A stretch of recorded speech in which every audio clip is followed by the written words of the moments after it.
Good morning to all of you. आज हम लोग चर्चा करेंगे 3.5 का व्याकरण शिक्षण की विधियाँ, जिसमें से आपको पढ़ना है निगमन विधि, आगमन विधि, भाषा संसर्ग विधि और पाठ्यपुस्तक विधि। इन विधियों को पढ़ना और इनका मूल्यांकन करना है, यानी कि हम गुण और दोष का भी बात करेंगे। तो सबसे पहले हम बात करते हैं जो आपका सिलेबस में है कि निगमन विधि। आगमन और निगमन आप लोगों ने पढ़ा भी होगा। निगमन विधि को हम लोग डिडक्टिव मेथड भी कहते हैं इंग्लिश में। निगमन विधि क्या कहता है? निगमन विधि में पहले नियम बता दिया जाता है और नियम के उपरांत उदाहरण बताया जाता है। जैसे आप क्या पढ़ पहले परिभाषा से कहते, किसी के स्थान के कहते बच्चों पढ़ते हैं का नियम बता देते हैं, फिर तत्पश्चात आप उसको क्या देते हैं, उदाहरण देते हैं। यानी कि ये टेबल हो गया, ये चेयर हो गया, लखनऊ हो गया, दिल्ली हो गया, इन सब को हम कहते हैं निगमन विधि। तो इसकी आप परिभाषा ही बता सकते। निगमन की बड़ी आसान है कि हम नियम से उदाहरण की तरफ चलते हैं, वो होता है निगमन विधि। तो अगर हम इसकी अब बात करें, इसके क्या गुण हैं, क्या दोष हैं, क्योंकि आपको मूल्यांकन भी करना है, तो इसमें आप लिख सकते हैं कि इसके कुछ गुण में लिख सकते हैं कि इस विधि में विद्यार्थी नियम, सिद्धांत या परिभाषा को जानने के बाद उदाहरणों को समझता है, जिससे उसे समझने में सरलता होती है। यानी कि पहले वो समझ जाएगा कि संज्ञा क्या है, फिर उसके उदाहरण को जानता है तो उसको समस्या होती है। दूसरा क्या इसमें एक गुण ये लिख सकते हैं कि यह इसमें शिक्षक का कार्य आसान हो जाता है। भाई आप पढ़ाने जाते हैं तो आप सीधे संज्ञा की परिभाषा बताते हैं और आपका काम आसान हो जाता है, आप उसकी उदाहरण वगैरह बता देते हैं। वो तो शिक्षक के लिए ये कहते हैं कि ये ठीक है, ये शिक्षक के परिप्रेक्ष्य से देखा जाए तो। और क्या इसकी गुण है, इसको और बता सकते हैं आप कि यह उच्च कक्षाओं के लिए कुछ उपयोगी है। यानी उच्च कक्षाओं में जाते हैं तो आप परिभाषा बताकर उसका उदाहरण बताते हैं तो वो थोड़ा सा समझ जाते हैं, क्योंकि उच्च कक्षाओं के बच्चों की जो मानसिक शक्ति होती है या तार्किक शक्ति होती है वो थोड़ी ज़्यादा होती है प्राथमिक या माध्यमिक बच्चों की अपेक्षा में। तो ये कुछ इसके गुण बता सकते हैं। दोष क्या बताएंगे? दोष आप बताएंगे कि यह जो है यह विधि एक अमनोवैज्ञानिक विधि है। क्यों? क्योंकि इसमें हम सामान्य से विशिष्ट की तरफ चलते हैं। यानी पहले हम जनरलाइजेशन करते हैं, तब हम स्पेसिफिक आते हैं। ये इसमें सामान्य टू स्पेसिफिक, यानी कि जनरल टू स्पेसिफिक। निगमन विधि में जनरल टू स्पेसिफिक कैसे, सामान्य से विशिष्ट कैसे? यानी कि पहले हम नियम जानते हैं, हम उसका परिभाषा जानते हैं, तो वो नियम और परिभाषा क्या हुआ, वो सामान्यीकरण हो गया।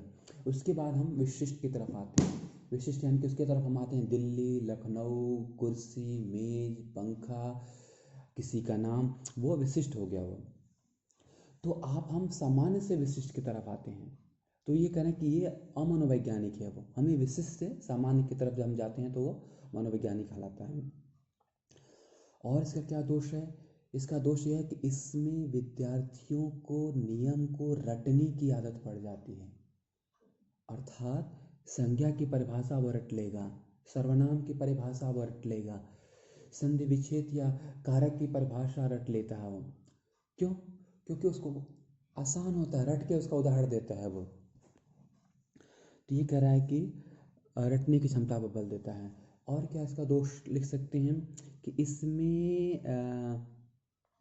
आपको कहा जाए कि तर्क शक्ति एवं विचार शक्ति का विकास नहीं हो पाता है। यानी कि आप सीधे परिभाषा बता रहे हैं, नियम बता रहे हैं, बच्चे नियम और परिभाषा को याद कर ले रहे हैं, तो उसमें कोई तर्क करने की, कोई विचार करने की क्षमता ही नहीं विकसित पाती है। तो ये हो गया कुछ आपके दोष। तो निगमन विधि को आप गुण और दोष में से बता सकते हैं। क्लियर हुआ निगमन विधि? निगमन विधि बिल्कुल आसान है वो, कि हम नियम से सामान्यीकरण की तरफ जाते हैं। वो कहा जाए कि जनरल से स्पेसिफिक की तरफ जाते हैं, वो अननोन से नोन की तरफ जानते हैं। वो यानी अननोन जिसको हम नहीं जानते, हम संज्ञा की परिभाषा नहीं जानते हैं, तो हम अननोन से नोन की तरफ जाते हैं। यानी कि हम संज्ञा की परिभाषा नहीं जानते हैं, फिर भी हमें संज्ञा की परिभाषा बताई जाती है, उसके बाद हम नोन की तरफ जाते हैं। हम चेयर जानते हैं, हम टेबल जानते हैं, हम अपना नाम जानते हैं, हम इस शहर का नाम जान रहे हैं, हम इस अपने देश का नाम जानते हैं। वो तो वो सब क्या हो गया? वो नोन हो गया। वो तो हम अननोन से नोन की तरफ जाते हैं। वो जबकि यही कह रहा है कि ये मनोवैज्ञानिक नहीं है। वो तो ये हो गया निगमन विधि। अब हम बात करते हैं आगमन विधि, इंडक्टिव मेथड। ये निगमन विधि का बिल्कुल उल्टा होता है। इस विधि में क्या कहते हैं हम? स्पेसिफिक टू जनरल जाते हैं। वो यानी कि विशिष्ट तथ्यों या उदाहरणों की सहायता से हम नियम निकलवाते हैं, हम जनरलाइजेशन करते हैं। वो तो आगमन विधि क्या हुआ कि उदाहरण से नियम की तरफ, नोन से अननोन की तरफ, स्पेसिफिक टू जनरल यानी कि विशिष्ट से सामान्यीकरण की तरफ। तो इसीलिए यह बिल्कुल निगमन विधि का उल्टा हो गया। वो तो अगर हम आगमन विधि की परिभाषा कहें तो हम लिख सकते हैं कि जब कभी हम बालकों के समक्ष बहुत से तथ्य, उदाहरण या वस्तुएं प्रस्तुत करते हैं और फिर उनसे स्वयं के निष्कर्ष निकलवाने का प्रयास करते हैं, तो उसे हम आगमन विधि कहते हैं। अब हम उदाहरण देते हैं, उसी संज्ञा के उदाहरण लेते हैं जो हमने निगमन विधि में चर्चा किया। हम क्लास में गए, बच्चों से पूछें टेबल के दिखाकर कि ये क्या है, बच्चे बताएंगे टेबल। फ़ैन को दिखाकर पूछेंगे कि ये क्या है, वो बताएंगे फ़ैन है। पूछेंगे आपका नाम क्या है, अपना नाम बता देगा, जानता है वो। इस शहर का नाम क्या है, शहर का नाम बता देगा। इस देश का नाम क्या है, देश का भी नाम बता देगा। यानी कि सब वो चीज़ें जानता है वो। तो जब वो सब कुछ वो बता देगा, फिर आप कहेंगे कि हाँ, इन्हीं सब को हम क्या कहते हैं? संज्ञा कहते हैं। कैसे इनको संज्ञा कहते हैं? तो इस संज्ञा की यही परिभाषा है कि किसी भी व्यक्ति, वस्तु, स्थान के नाम को संज्ञा कहा जाता है। यानी जितना आप लोगों ने यह नाम बताया है वो सभी संज्ञा है। तो ये हम उदाहरण से हम नियम की तरफ आ गए, तो बच्चे बड़ी आसानी पूर्वक समझ जाएंगे वो, क्योंकि बच्चे सभी के नाम जानते हैं। तो अब उन्हें संबंध बनाने में बड़ी आसानी होगी। अच्छा, यही संज्ञा है वो, ये जितने भी नाम है सभी संज्ञा है वो, तो वो उनके लिए आसानी हो जाएगी वो। जबकि निगमन विधि में क्या था? बिल्कुल उल्टा था।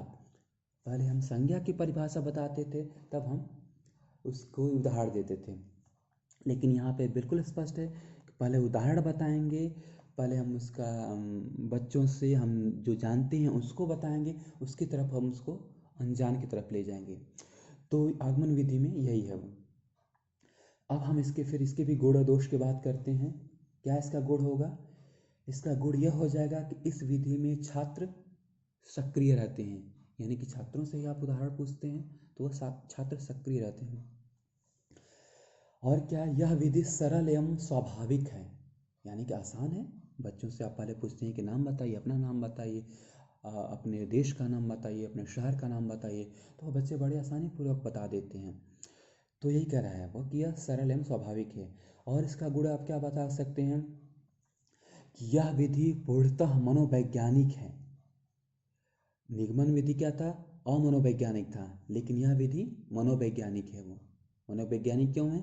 आप समझ गए होंगे, क्योंकि वो नोन से अननोन की तरफ जाता है, स्पेसिफिक टू जनरल जाता है वो, इसलिए मनोवैज्ञानिक कह रहा है वो। और क्या कह सकते हैं कि इस विधि में विद्यार्थियों को चिंतन या तर्क करने की क्या कहते हैं, तर्क करने का शक्ति प्रदान करता है। यानी कि बच्चों से जब आप पूछते हैं और उसके बाद हम नियम निकलवाते हैं उन्हीं से वो, तो क्या कहलाता है, वही उनका तर्क शक्ति बढ़ाता है। अच्छा ये चीज़ है, ये उदाहरण है, फिर इसका बाद ये मतलब इसका ये हो गया वो, तो वो उससे तर्क शक्ति का विकास होता है। ये कुछ इसके गुण हो गए। वो दोष क्या होंगे, वो दोष में आप लिख सकते हैं कि इस विधि में विद्यार्थी बहुत धीमी गति से सीखते हैं, जिससे समय का अपव्यय होता है। वो यानी कि विद्यार्थियों को सीखने का समय ज़्यादा लगता है, क्योंकि आप जानते हैं बच्चों से, कई सारे बच्चों से आप उदाहरण पूछते हैं, उन उदाहरणों से फिर आप बच्चों से ही प्रयास करते हैं कि इसका हम नियम निकलवाया जाए, तो समय ज़्यादा लगता है।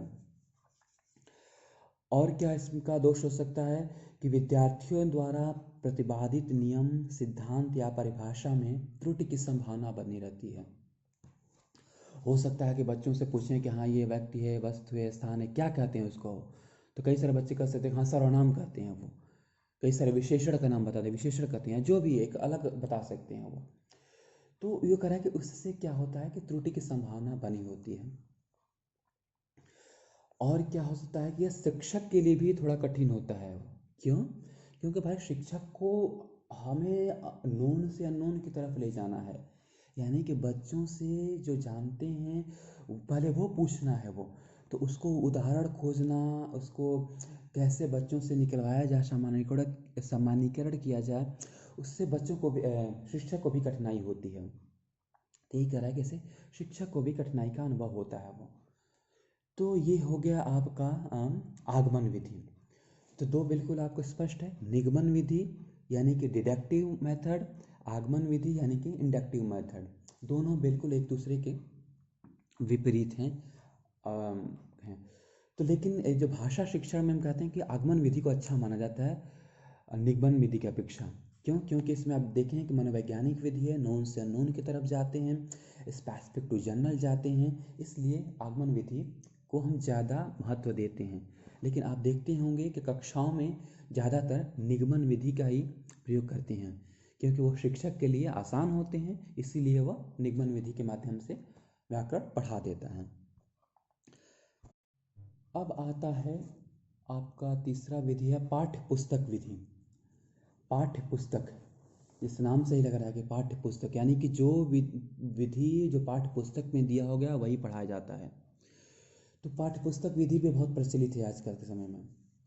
इसके अंतर्गत क्या होता है कि आप देखे होंगे कि विभिन्न कक्षाओं के लिए व्याकरण की पाठ्य पुस्तक होती है। कक्षा 3 के लिए अलग होगी, कक्षा 4 के लिए अलग होती है, कक्षा 5 के लिए अलग होती है। तो उन उन पाठ्य पुस्तक में जो भी दिया होता है शिक्षक उसी को पढ़ा देता है, वो वही होता है पाठ्य पुस्तक विधि। तो जैसे अगर हम एक परिभाषा इसकी कहें कि क्या होगा, इसमें जैसे लिखा हुआ है पाठ्य पुस्तक विधि, इस विधि के अंतर्गत अलग अलग कक्षाओं के लिए निर्धारित व्याकरण की पुस्तकों का प्रयोग होता है। इसमें परिभाषाएं, सूत्र, नियम, उदाहरण तथा अभ्यास आदि दिए रहते हैं। शिक्षक परिभाषाओं, सूत्रों, नियमों आदि को पाठ्य पुस्तक के सदृश पढ़कर पारिभाषिक शब्दों से परिचित करा देते हैं और छात्र को रटने के लिए कह देते हैं। और छात्र क्या करते हैं, जो भी पाठ्य पुस्तक में दिया होता है उसको वो रट लेते हैं। तो यही हो गया पाठ्य पुस्तक विधि, यानी कि जो भी पाठ्य पुस्तक में दिया होता है शिक्षक केवल उसी को पढ़ाता है, उससे इतर नहीं पढ़ाता है। यानी जो उदाहरण दिया होगा, जो अभ्यास प्रश्न दिए होंगे, केवल वही बता देगा और कुछ नहीं बताता है। और विद्यार्थी भी क्या करते हैं, उसको रट लेते हैं, उनको भी पता है कि हाँ यही है, ये इसी को रटना है, वो तो वो उसको रट लेते हैं। तो ये हो गया पाठ्य पुस्तक विधि। तो अब इसके हम गुण दोष की बात करते हैं। इसका क्या है, इसका गुण यह है कि इसके प्रयोग से समय की बचत होती है। यानी कि जो पाठ्य पुस्तक में दिया उसको केवल पढ़ा देना है, तो समय आपका बच जाएगा। इस विधि में पाठ्य पुस्तकों के उपयोग से शिक्षक तथा शिक्षार्थी दोनों ही लाभान्वित होते हैं। कैसे कैसे लाभान्वित होते हैं? क्योंकि शिक्षक को भी क्या करना है, उसको ये पता है कि हमें यही पढ़ाना है, वो तो वो जाता है कक्षा में और जो उसमें दिया होता है उसको पढ़ देता है, तो उसके लिए भी आसान हो जाता है। और विद्यार्थी को क्या होता है, उसको भी पता है कि यही चीज़ें पढ़ना, यही हमें पूछा जाएगा, यही एग्ज़ाम में आएगा, तो वो भी उसी को पढ़ लेता है वो। तो ये होता है इसका पाठ्य पुस्तक विधि। और इसका क्या बोल सकता है कि इस विधि से प्राप्त ज्ञान स्थायी होता है। कैसे स्थायी होगा? इसका फ़ायदा ये है कि हाँ ठीक है, आप शिक्षक ने जो कक्षा में बताया हो सकता है कि आप थोड़ी देर बाद भूल जाएं। आपको आगमन विधि से पढ़ाया गया है, आपको निगमन विधि से पढ़ाया गया है, हो सकता है कि बाद में एक हफ्ते बाद या 15 दिन बाद या एक महीने बाद आप उसको भूल जाएं। लेकिन पाठ्यपुस्तक विधि के माध्यम से क्या होता है कि आपके पास पाठ्यपुस्तक होती है, आप उसको बड़ी आसानी पूर्वक दोबारा पढ़ सकते हैं। एक महीने बाद, 2 महीने बाद, जब भी आपको पढ़ना चाहें आप उसको पढ़ सकते हैं। तो वो आपका ज्ञान क्या होगा? स्थायी होगा वो। दोष क्या इसका होगा? दोष आप बिल्कुल समझ गए होंगे कि क्या होगा कि इससे रटने की प्रवृत्ति विकसित होगी। यानी कि विद्यार्थी क्या होगा, इसको रटेगा वो। और क्या इसका दोष होगा? तर्क शक्ति एवं विचार शक्ति का विकास नहीं होता है वो। भाई तर्क शक्ति नहीं करना, जो पुस्तक में दिया रट लो, चाहे वो गलत दिया हो चाहे सही दिया हो, जो भी है रट लो इसको, यही एग्ज़ाम में आना है वो, यही हमें इसी से हम टॉप कर जाएंगे। और क्या इसका होता है? इसका दोष कहते हैं कि इस विधि से शिक्षण कार्य करने में कक्षा में निरस्ता होती है। यानी कि आप शिक्षक जाता है, जो पाठ्य पुस्तक में होता है उसको बता देता है वो, विद्यार्थी को भी लगता है कि हाँ टीचर आज यही पढ़ाएंगे, कोई बात नहीं, आज क्लास में नहीं आएंगे, कल इसको घर पे जाकर पढ़ लेंगे वो। तो वो एक निरस्ता बनी रहती है। उनको लगता है कि ठीक है अभी क्लास में नहीं पढ़ेंगे, पुस्तक में तो दिया ही है, घर पे जाकर पढ़ लेंगे, क्यों क्लास में पढ़ना। तो ये इसका करेक्ट निरस्ता बनी रहती है। तो ये हो गया कि इसके कुछ आप कहेंगे कि दोष। तो ये हो गया पाठ्य पुस्तक विधि, यानी कि प्रत्येक कक्षा का एक पाठ्य पुस्तक बना होता है, शिक्षक वही पढ़ाता है, उसी को हम बेसिकली पाठ्य पुस्तक विधि कहते हैं। अब आते हैं आपका अगला हो गया आपका भाषा संसर्ग विधि। क्या है भाषा संसर्ग विधि? भाषा संसर्ग विधि यह कहता है कि विद्यार्थियों को व्याकरण अलग से पढ़ाने की ज़रूरत नहीं है, उसकी अलग से कोई कक्षा या पीरियड लगाने की ज़रूरत नहीं है। वो कह रहा है कि जब आप भाषा, हिंदी भाषा पढ़ाइए, उसी में से विद्यार्थी उसी समय विद्यार्थियों को व्याकरण से परिचित कराते रहिए। वो क्या, कैसे, मतलब क्या ऐसा कहना चाह रहा है? कहना चाह रहा है कि सपोज करिए कोई कहानी पढ़ा रहे हैं आप, कफन एक कहानी पढ़ा रहे हैं अगर बच्चों को, तो उसमें अगर कोई शब्द आ रहा है, सपोज करिए कि उसी में भाई एक व्यक्ति का नाम आ गया, उसमें स्थान का नाम आ गया है, कोई यहाँ की इस जगह की कहानी है वो, या वहाँ पे कुछ ही वस्तु का नाम आया है, भाई कफन क्या होता है वो, तो वो कह रहा है कि आप वहीं पे उसको बताइए कि ये व्यक्ति का नाम है, ये वस्तु का नाम है, स्थान का नाम है, इसी सब नाम को हम संज्ञा भी कहते हैं वो। तो वो कह रहा है भाषा संसर्ग विधि, यानी कि अलग से व्याकरण नहीं पढ़ाना है आपको। जो भाषा पढ़ाते समय भाषा पढ़ाते समय बीच बीच में ही आप बच्चों को व्याकरण पढ़ाते जाइए, वही है भाषा संसर्ग विधि। यानी कि जो भी कहानी पढ़ा रहे हैं, जब भी आपको लगे कि हाँ यहाँ पे सर्वनाम है या विशेषण है, तो आप उसी टाइम उसको बताइए, अलग से मत बताइए वो। तो वो हो गया इसको उसी को कहते हैं भाषा संसर्ग विधि। अगर इंग्लिश में इसको कहें तो डायरेक्ट लैंग्वेज मेथड बोलते हैं वो, यानी कि भाषा पढ़ाते समय ही आप उसको व्याकरण बता रहे हैं, कुछ अलग से उसको हम व्याकरण पढ़ा नहीं रहे हैं, ना रटने पे इसको बल दे रहे हैं। अब हम इसके भी गुण और दोष की बात करते हैं वो। तो पहला आप गुण भाषा संसर्ग विधि क्या लिख सकते हैं कि इस विधि के माध्यम से व्याकरण पढ़ाने पर विद्यार्थियों को दैनिक जीवन या पुस्तक में दिए गए कहानी के आधार की सहायता से ही उनको भाषा का की व्याकरण का ज्ञान हो जाता है।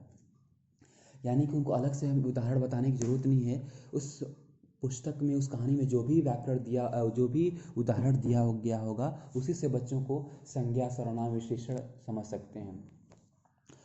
और क्या है और क्या इसके गुण लिख सकते हैं? दूसरा गुण यह हो सकता है कि इस विधि से व्याकरण शिक्षण करने पर विद्यार्थी व्याकरण को भाषा से जोड़ सकते हैं।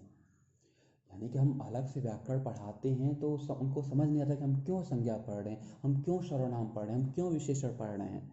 लेकिन जब भाषा पढ़ाते समय या पाठ पढ़ाते समय ही जब आप व्याकरण पढ़ाते हैं तो क्या होता है कि विद्यार्थी उससे जोड़ लेते हैं कि हाँ इनका प्रयोग कैसे किया जाएगा, विशेषण का प्रयोग कैसे किया जाएगा। तो वो हो गया इसका एक गुण। और क्या इसका गुण बता सकते हैं, और आप गुण बता सकते हैं कि इसके द्वारा व्याकरण सीखने से विद्यार्थियों में प्राप्त ज्ञान स्थायी होता है। कैसे स्थायी होगा? क्योंकि वो एक व्याकरण एक नेचुरल वे में पढ़ते जाएंगे, वो उनको अलग से पढ़ाने की जरूरत नहीं है। आप बीच बीच में उनको व्याकरण बताते जा रहे हैं कि हाँ विशेषण है, ये संज्ञा है, ये सर्वनाम है, यहाँ पे इसका उपसर्ग है, ये प्रत्यय है। तो वो बच्चे पढ़ते जाएंगे तो उनको वो समझते जाएंगे कि हाँ क्या चीज़ है, ये कहाँ हम प्रत्यय का उपयोग करते हैं, कहाँ हम उपसर्ग का प्रयोग करते हैं। वो स्थायी ज्ञान होता है। अगर हम अलग से पढ़ाते हैं तो क्या होता है कि उन्हें समझ नहीं आता कि हम उपसर्ग क्यों पढ़ रहे हैं, हम प्रत्यय क्यों पढ़ रहे हैं, क्या इसका उपयोग है। लेकिन जब हम भाषा संसर्ग विधि का प्रयोग करते हैं तो हम आसानी पूर्वक बच्चे समझ पाते हैं। दोष की बात करें तो क्या दोष होगा? इसका दोष ये होगा कि हाँ विद्यार्थी नियम को या नियम कहा जाए, विद्यार्थी इस व्याकरण के नियम को ठीक प्रकार से नहीं समझ पाते हैं। यानी कि आप तो पहले उसको हम कहानी पढ़ा रहे हैं, आप बल कहानी पर दे रहे हैं, बीच बीच में क्या कर रहे हैं उसको व्याकरण भी पढ़ाने लग रहे हैं। वो तो बच्चा कहानी पर ज़्यादा फोकस करता है कि हाँ इस कहानी में क्या है, वो उस पर बल देता है। हो सकता है कि व्याकरण पर ध्यान ना दे वो, तो उसको वो नियम व्याकरण का नहीं पता चल पाता है वो। और क्या होता है, और इसके दूसरा दोष ये हो जाएगा कि इससे व्याकरण करने पर विद्यार्थी ना तो भाषा ठीक प्रकार से समझ पाता है, ना तो व्याकरण की ही समझ ज़्यादा हो पाती है। क्यों? क्योंकि आप कहानी पढ़ा रहे हैं तो वो उसको कहानी भी नहीं समझ पाएगा, वो व्याकरण भी नहीं समझ पाता है, वो कंफ्यूज हो जाता है कि क्या हो क्या रहा है इसमें वो। तो इसका दोष ये भी देखने को मिलता है वो। तो ये कुछ आप दोष बता सकते हैं भाषा संसर्ग विधि की। तो आपको ये था, इसमें आपको पढ़ना है 3.5 में कि व्याकरण शिक्षण की निगमन, आगमन, भाषा संसर्ग और पाठ्य पुस्तक विधियों का मूल्यांकन। यानी कि आप समझिए कि ये क्या है, निगमन विधि क्या है, आगमन विधि क्या है, भाषा संसर्ग विधि क्या है और पाठ्य पुस्तक विधि क्या है, और इनका मूल्यांकन कैसे करेंगे। यानी कि हम इसके गुण और दोष की हम बात करेंगे कि क्या इसका गुण है और क्या इसका दोष है वो। तो आप देखेंगे कि इन विधियों में ज़्यादा जो सही माना जाता है उसको हम कहते हैं कि आगमन विधि और भाषा संसर्ग विधि को मनोवैज्ञानिक कहते हैं कि ज़्यादा अच्छा है वो। अब आप कहेंगे कि भाषा संसर्ग विधि और आगमन विधि में अंतर क्या है? क्योंकि भाषा संसर्ग विधि में भी आप देखते हैं कि उदाहरण से हम नियम की तरफ आते हैं, आगमन विधि में यही कह रहा है कि उदाहरण की तरफ से नियम आते हैं। तो अंतर क्या है इसमें? मुख्य अंतर केवल यही है कि जब हम आगमन विधि के माध्यम से जब हम शिक्षक पढ़ाता है व्याकरण, तो बच्चों से ही वो क्या करता है कि उदाहरण पूछता है वो, और फिर हम उसका नियम बताता है। और यानी कि वो जो बेसिकली जो नोन चीज़ें होती हैं, जैसे हमने उदाहरण दिया कि कुर्सी, टेबल, चेयर, नाम, स्थान का नाम, तो वो आगमन विधि हो गया। लेकिन भाषा संसर्ग विधि क्या है? उसमें है कि बच्चों को जब हम कोई पाठ्य पुस्तक पढ़ाते हैं उससे उदाहरण लेते हैं। हो सकता है कि हम बच्चों से कुछ में यहाँ कुछ नहीं पूछते हैं, हम क्या कहते हैं हम अब कफन पढ़ा रहे हैं तो कफन का नाम ले लिया, उसमें जो पात्र हैं पात्रों का नाम ले लिया, स्थान का नाम ले लिया। यानी कि हम उस पाठ्य पुस्तक से पढ़ाए जाने वाले पाठ से ही उदाहरण लेते हैं, फिर हम नियम बताते हैं। तो वो हो गया भाषा संसर्ग विधि।